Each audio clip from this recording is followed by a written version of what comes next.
The Telangana Legislative Council has shifted its operations to the historic old assembly building within the assembly premises in Hyderabad.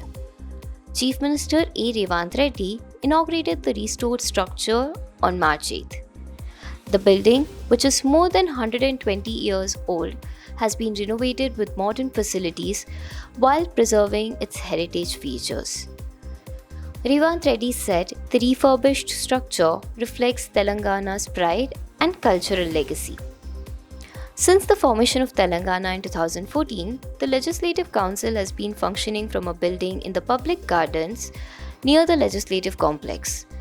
With the relocation, both the Legislative Assembly and the Council will operate from the same premises starting with the upcoming budget session. The wide Indo-Saracenic style building has a long history. Construction began in 1905 to mark the 40th birthday of the 6th Nizam, Mir Mehboob Ali Khan, and was completed in 1913 during the reign of the 7th Nizam, Mir Osman Ali Khan. Earlier known as the Mehboobiya Town Hall, the structure served as the Hyderabad Town Hall until 1950. It later housed the Hyderabad State Assembly and the undivided Andhra Pradesh Assembly until 1985. The restoration work took around 18 months. It was carried out by the state government in collaboration with the Aga Khan Trust for Culture.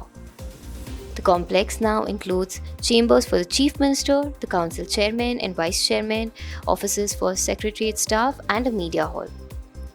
During the inauguration, the Chief Minister unveiled a commemorative plaque and took part in a puja.